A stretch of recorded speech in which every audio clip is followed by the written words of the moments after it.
Energy audits are one of the most effective, practical tools for identifying how to best cut a building's carbon footprint. You know that if you're serious about cutting your building's carbon footprint, you need more than good intentions and a few green upgrades.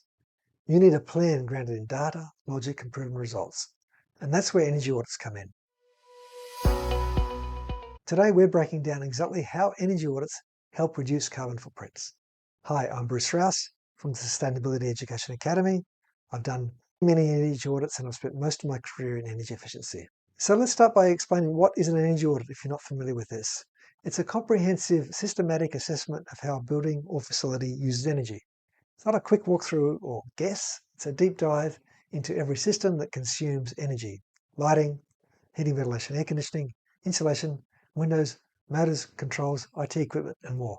The goal is to find out exactly where energy is being wasted, how much is being wasted, and what you can do about it. Now, a professional energy audit typically involves the following steps: reviewing historical utility bill data, energy consumption data, and so on. Inspecting all major energy-using equipment and systems, using diagnostic tools like infrared cameras, data loggers, and airflow meters, interviewing facility staff to understand operations, benchmarking performance against similar buildings and industry standards, and producing a report. It shows you exactly what you need to do, provides you a roadmap that shows you how to reduce energy use. And it will quantify the savings, payback periods, and importantly, the carbon reduction potential. So why does your carbon footprint matter? You probably already know this, but let's just summarize why your carbon footprint is an important metric. So every kilowatt hour of electricity or cubic meter of natural gas that you use typically results in greenhouse gas emissions, mostly carbon dioxide. These emissions, or this pollution, is the primary driver of climate change. Reducing your building's energy use is one of the most direct, cost-effective ways to help you cut your carbon footprint and contribute to global climate goals. Now, first way that energy audits reduce carbon footprints is by identifying wastage. Most buildings, even those that are considered modern, have hidden inefficiencies. There can be lights left on. There can be HVAC systems, heating or cooling unoccupied spaces. There can be old, inefficient motors or pumps running longer than needed. There can be poor insulation, letting heat escape in winter or enter in summer. Now, an energy audit uses data and diagnostic tools to find these issues. For example, an infrared camera can reveal heat loss through walls and windows. Data loggers can show when equipment is running outside of business hours. The energy audit will quantify exactly how much energy is being wasted and where. Step number 2 is to quantify the problem. A good audit doesn't just say, sorry, you're wasting energy. It shows you how much, where, and when the energy is being wasted and what to do about it. This data-driven approach means you can target the biggest sources of wastage first, maximizing both cost savings and carbon reductions. For example, let's say 60% of your energy use is going to heating and cooling, and the energy audit identifies opportunities to reduce that usage by 1/4. That's going to be a pretty good saving. You know exactly where to focus your efforts on for the biggest impact. Recommending solutions is a very important and critical part. That's why you're doing an energy audit. The energy audit will provide you a prioritized list of improvements. These might include, and this is just some of the measures, each audit is customized to the building that it's undertaken of or the industrial facility. It could be switching to more efficient lighting and lighting with inbuilt sensors. It could be upgrading your equipment, like your chillers, your air handlers, your air compressors, so on, your steam boilers and so on, to high efficiency models. It could involve actually rearranging, if you're due for a major upgrade, your equipment's at the end of its life, completely redesigning your system. It could involve sealing air leakage and adding insulation. It could involve installing smart controls and sensors to optimize equipment schedules.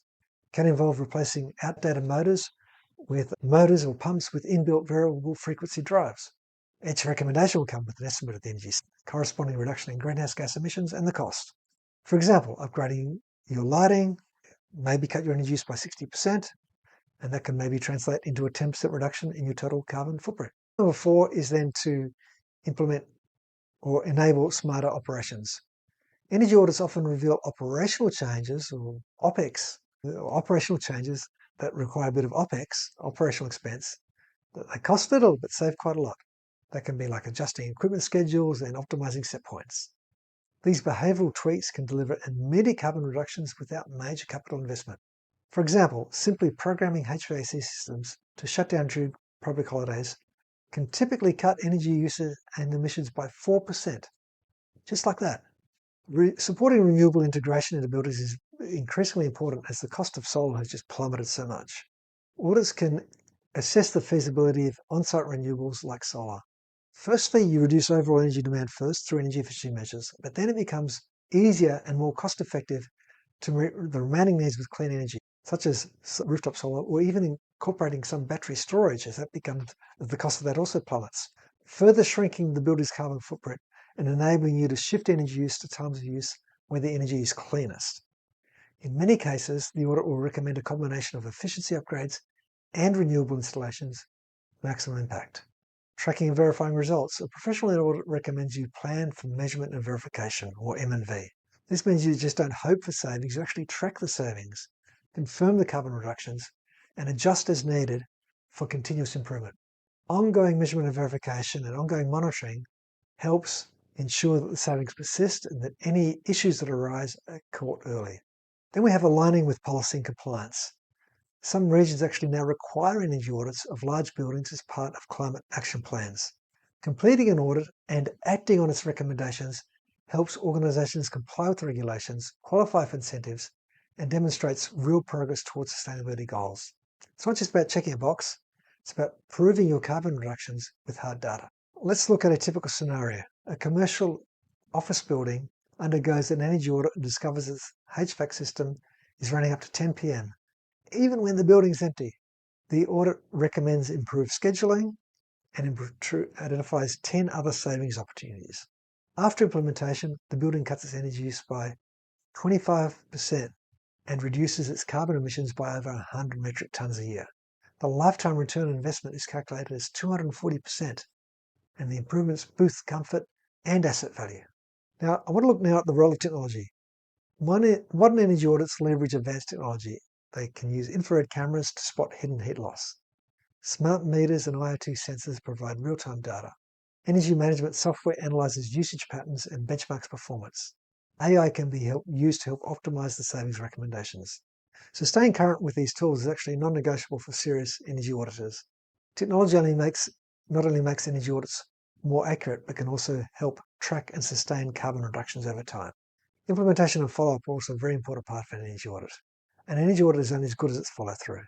Implementation means the energy auditor working with owners, facility managers, and contractors to prioritise and execute projects.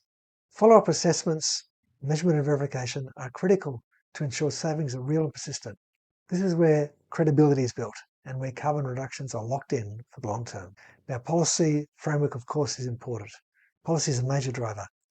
Many jurisdictions now require energy audits for large buildings or offer incentives for verified savings.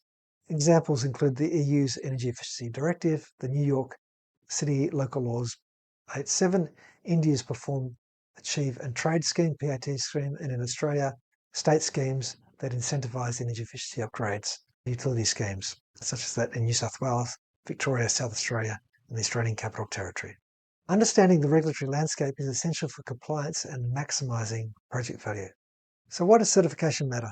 If you're an energy auditor, clients and employers want proof that you know your stuff.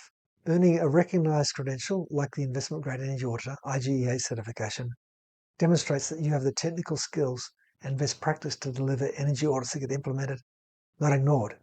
Certification also helps you keep up to date with the proven methodologies, tools, and reporting standards. If you're an energy user, getting a certified energy auditor, investment grade energy auditor, to do your work should give you peace of mind about the results. Also, you may want to consider, if you're commissioning an energy audit for the first time, taking the course in the Sustainability Education Academy, Commissioning, Managing and Reviewing an Energy Audit.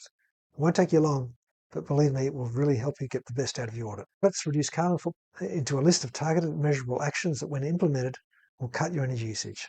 They identify where energy is wasted, recommend fixes, and provide a roadmap for improvement. For any organisation serious about sustainability, an energy audit of its facilities isn't just a box to check. It's a foundation that can lead to lasting, real carbon reduction. So if you're ready to lead the way in carbon reduction, either commission, manage, and review an energy audit yourself.